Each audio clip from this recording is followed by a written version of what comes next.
Okay, I have 12 o'clock, so I think we should get started, and welcome everybody to Why Editing Matters.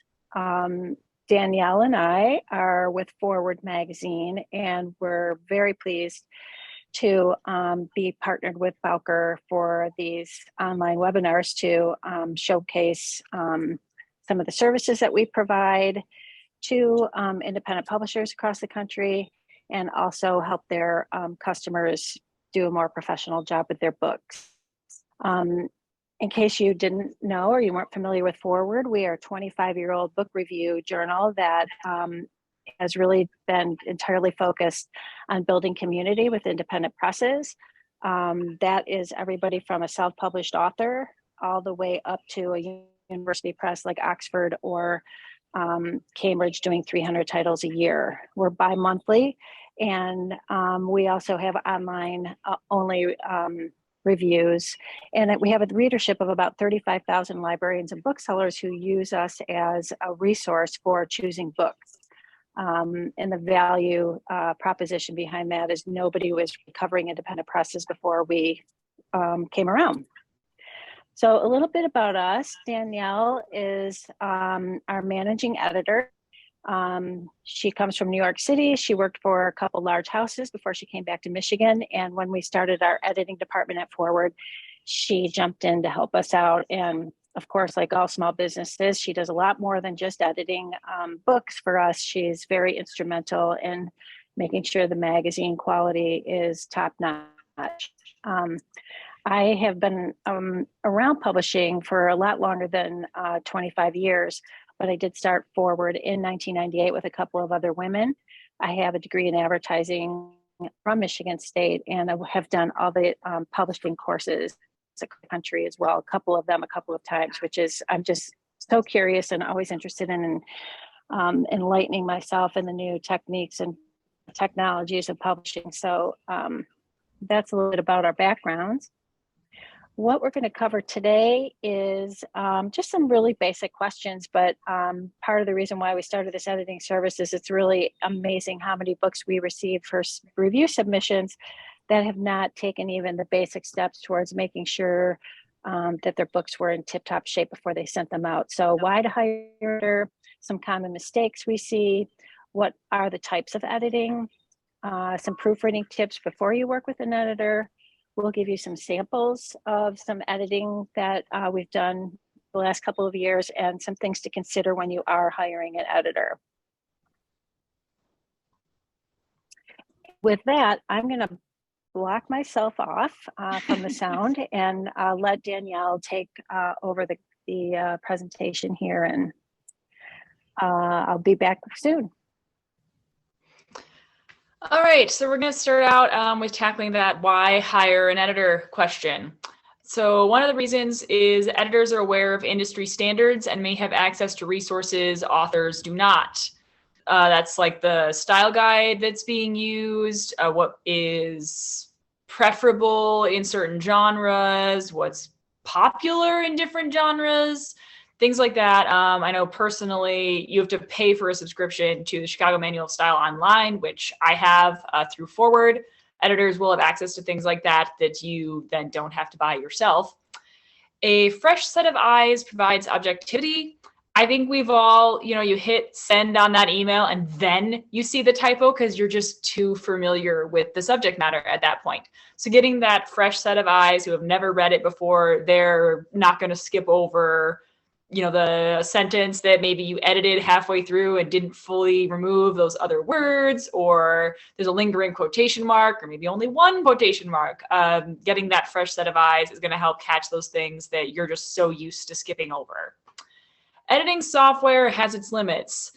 I think, again, we've all gotten the little squiggly line and you're like, what's wrong with it? What's it trying to communicate to me? So an actual human person can look at that and be like, nah, forget that. Or they'll find things, a lot of times editing software doesn't catch when what you're using is a word. It might be the wrong word, but it is a word. So it's not going to catch that. And then it will provide an author or a publisher before they print something just more confidence when putting something out into the world, whether you're submitting that directly to Amazon, whether you're going to be shopping it around to agents or direct to publishers. It's just that little extra boost for you in your confidence and security, so to speak, for sending it out there.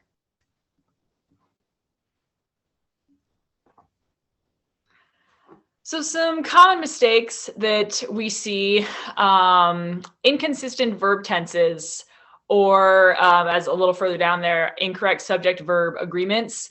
Those are very, very common, probably the most common that we see. And a lot of that is just maybe picking a tense you're going to start in and then you change it and not noticing, which can happen, especially if you like leave something and come back to it. It's super common.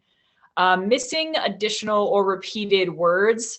This also happens a lot, I think, when editing a sentence and you decide to change it and leave those remnants kind of scattered throughout, or moving things around within a manuscript. Sometimes whole sentences aren't removed from where they were supposed to. Costume changes, which is just sort of how I refer to anything that happens suddenly with no explanation. So maybe someone comes in wearing a dress and then later they're wearing pants and a t-shirt, and you might not flag that, especially, again, I think leaving something and coming back to it, even briefly, can create a lot of these things. Or we see people carrying one thing and then later they're carrying something else, or something just magically disappears or appears in their hands. We also get incorrect or inconsistent capitalization. There's, I think, a lot of confusion around what is a proper noun, in what context is something a proper noun. So an editor will be aware of that, or at least have the resources to look it up. And then dialogue and paragraph formatting is also a really common one. There's something called standard manuscript formatting, which is just basically the kind of way you'd write any old term paper with your 1-inch margins, your Times New Roman, your double space, all that. But we get a lot of variations on that. And it is still preferable, especially when shopping it around to publishers and things like that, to have it in that standard manuscript formatting. And then dialogue, you know, the quotation marks, they got to open, they got to close. Is the comma inside or outside? Is the semicolon inside or outside? So that's something we also see a lot of. So these are sort of a few different types of editing. We offer developmental editing and copy editing, but we're just going to sort of run you through what proofreading is. So developmental editing is, I believe, the first one. I think we have separate slides. Yes, we do. Okay, good. All right, so a developmental edit is sort of the big picture. We're looking at things like the narrative structure, pacing, likelihood of reader satisfaction, continuity, characterization, is that also consistent and develops logically, and then global style issues. And global just refers to something that is persistent throughout the entire manuscript. Communication and collaboration is very important when doing a developmental edit, because it's not going to be that like nitty gritty, just is it right or is it wrong kind of thing that we'll talk about when we get to a copy edit. It's very much about, like, if you have a specific area you want an editor to look at, or something you have a particular question about, like, is the ending good? What do you think about this character or this death scene? Is it, you know, is the climactic point in the right place? That kind of stuff. You want to be very open about what you want your editor to be looking for, and that way they can sort of tailor their feedback to that. And because we're talking about what might be large scale changes, the sooner the better for something like this. For shorter works, things like children's books and stuff that we've worked on, it's more or less an outline, and we're talking about larger fleshing out sort of things. For larger works, works of fiction or long form nonfiction, you'd want a fairly solid first draft, but it's still important to be open to making those bigger changes at that stage.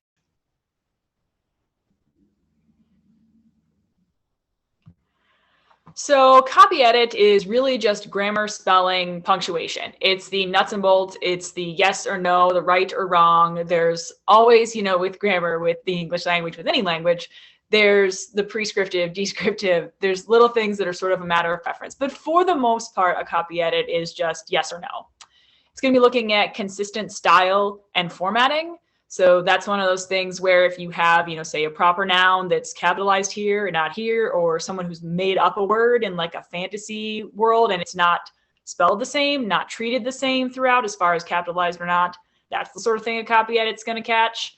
It can include line editing, which is sort of a just hyper-specific form of copy editing that looks at every line by line, for word choice, syntax, and overall sentence flow.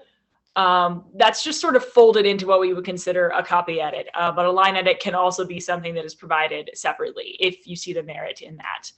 A copy edit you want to be pretty much ready to go. This is, I'm ready to publish it, but I know there's some stuff that's probably not quite right, and I've taken it as far as I can, and I need somebody else to go in and look for all of those like style guide specific nuts and bolts things. Proofreading is something that a lot of the larger publishing houses will do right at the very end. There's a separate person devoted to that. It's gone through the copy edit. Proofreading is generally done on actual pieces of paper, and you turn it and you make the little proofreading marks in the little red crayon. It's mechanical only. It is strictly grammar, spelling, punctuation, and formatting. There's no creative input. They're not even going to be considering that.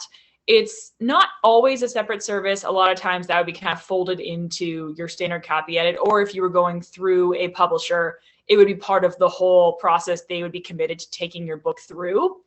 It is the last step, as I mentioned, but it is definitely not the least, especially when this would be done generally after the interior formatting kind of stage, when, you know, sometimes your italics can disappear or things are in bold suddenly. Things like that is what you'd want at least a final look through the manuscript to catch. So the proofreading process, just by virtue of it being sort of that last thing that's just purely mechanical, it's often something that authors or internally in publishers, they'll do themselves. So just a few tips and tricks. Take your time. You don't read it all the way through in one sitting, not for this sort of thing, because it can be rather tedious on the brain. If you think you'll find all your errors on the first read, you just won't. You won't. And reading the manuscript out loud can help slow down the process and increase your focus on all those little things. And you might catch somewhere like, that doesn't quite sound right, or maybe I should have had a comma there, or things like that. Do it in sections, whether that's by chapter or by topic or every heading or whatever, depending on the genre of manuscript you have. That will help you increase your focus and decrease that overwhelming feeling of having to sit here and go through your whole book for what might be the 100th time. And then if you are aware, I think most people who write in some way are aware of the errors that they have a tendency to make. If you are aware of those, you can search them out and see if you've made them. It's also something to keep in mind for current and future writing assignments. So if you know you have some of those things, just take a second look at all of them through the proofreading process.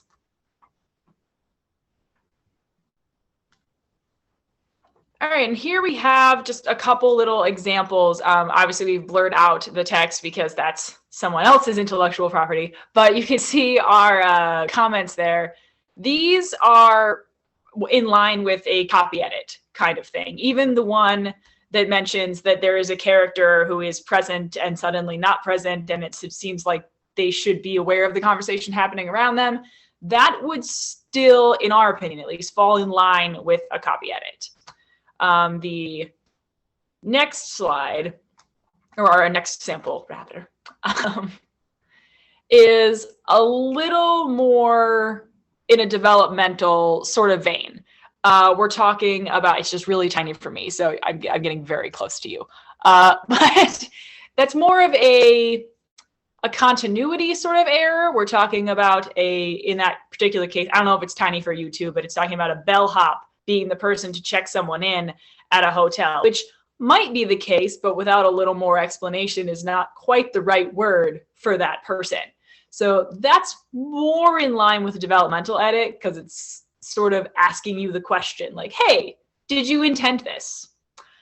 So that's just sort of trying to show you what's one versus the other, in our opinion anyway. So things to consider when hiring an editor. do they have experience? And for that matter, do they have experience in your genre, if that is something that is important to you? Sometimes it's more important than others, but it really just comes down to what are you looking for? What do you want your editor to have to bring to your manuscript? You want to know if they're going to use a style guide, and you want to know which one. If we do Chicago because that is the publishing standard for all fiction and literary nonfiction. If you're doing nonfiction that's getting specific, something like a medical text or something, that might use the AMA style guide, which we do not do, but you would want to make sure, depending on what type of manuscript you're trying to submit, are they going to be using the correct style guide for where you want to publish that? What sort of technology does your editor use? Because you want to make sure you know how to use it, or that's going to be compatible with the technology you have. In that same sort of way, how will they deliver feedback? Are they going to be using track changes? Is there going to be a summary? Is there going to be just a synopsis or a summary and no track changes? You want to be aware of what you're going to be getting back, and you want to be sure that you'll be able to understand it and even access it, because a lot of the file types and whatnot, it just doesn't. It's like trying to put an image into Microsoft Word. It gets all over the place. So how will your editor be determining what type of edit is needed? Are they just asking you to send it in and they provide what they provide? Will they look over a sample? You want to have that conversation up front so you don't send something and then they're like, okay, here, I'm done. And you're confused because you thought you were getting something else. And then, of course, you want to talk about cost. And then how is that calculated for that matter? Is it by the word? Is it a flat rate? Is it hourly? You want to have that conversation, again, upfront before sending them anything as far as a specific file is concerned. You're going to have to talk word count and whatnot, but you want to have that conversation upfront when hiring an editor.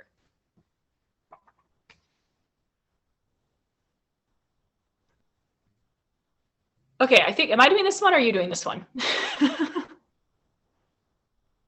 I'm coming. Okay. Hi, I can do it. Back. We started a review editing service, I think I mentioned at the beginning of the hour in 2019, when we got a lot of, first of all, we were seeing so many submissions from smaller publishers that were not up to the standard that we would give them to review. We would offer a review to them. And we also had a couple of partners like Bowker who were interested in having us give their customers a service that they could trust and depend on. We also saw a lot of books coming from author publishers, which Danielle pointed out to me earlier. Not very many people might know what that word is. It's the new term. It's the new black for self-publishers, how they like to be called. And we weren't reviewing a lot of these titles due to their common grammatical errors. So when we saw that opportunity, we decided to fill it with first our Danielle coming on board, and we have other editors if she gets too busy. We also have very competitive pricing, and I think you should shop around for edit. I mean, there's a lot of, I know there's some, Kirkus does editing and some other publications do editing for the very same reasons that we are. We're like, look, you have to make sure your books look good before we can keep reviewing them. And so let's help you, let's raise all the boats in the lake by making sure that we give you the tools that you need to succeed. So here's, you can find this on our website, and it's very standard across other people who do editing too. We actually do it by word count.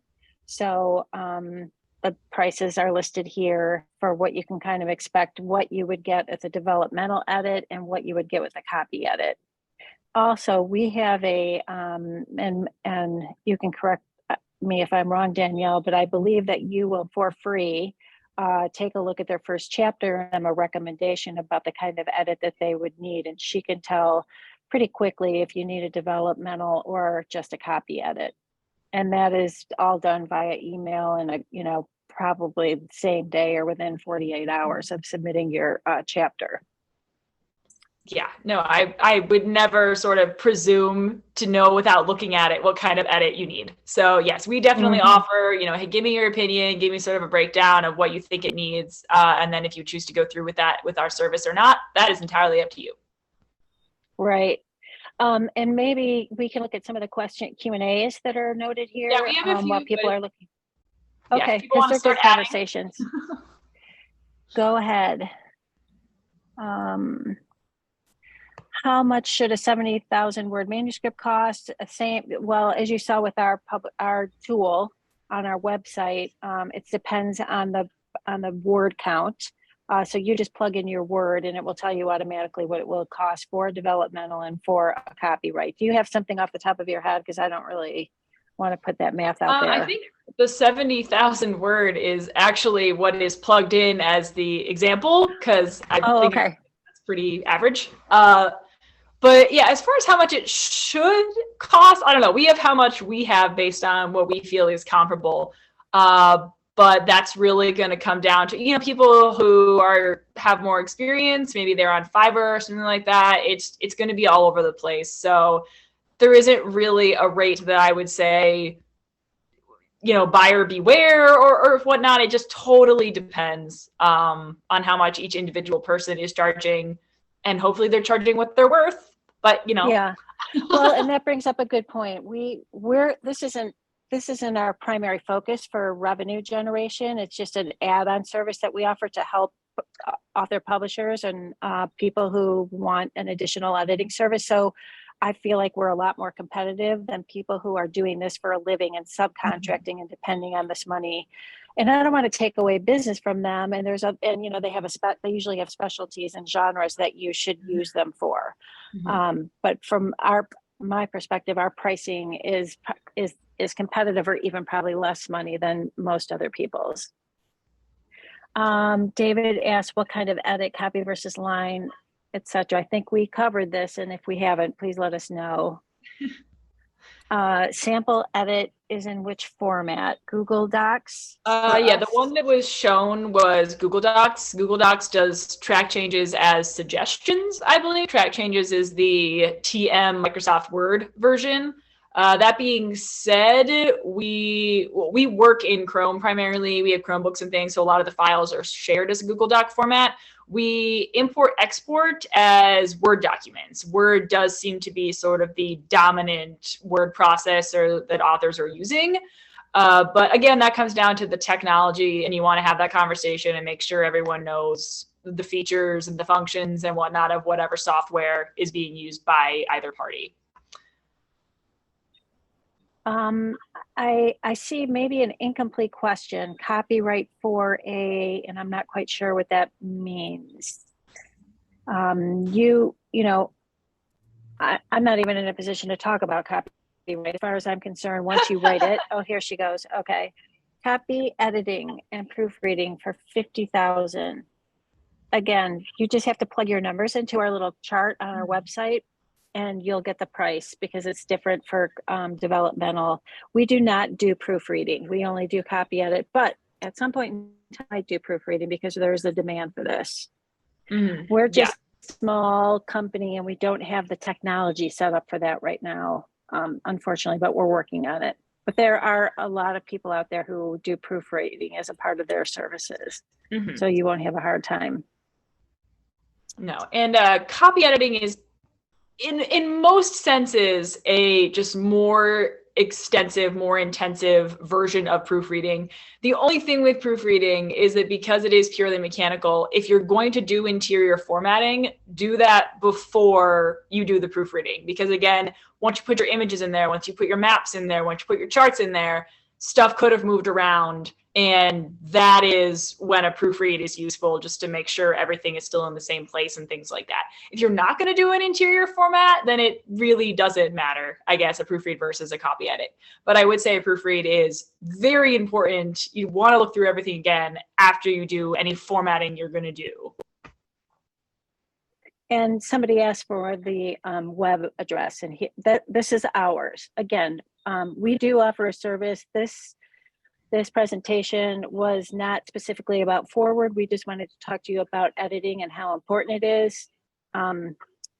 Coincidentally, we offer a service, but mostly the most important thing you should take away from this time today is how deeply we feel about making sure that you give your best effort to any review journals or even any reader. They deserve it. and you could lose if you even got out of the gate. We're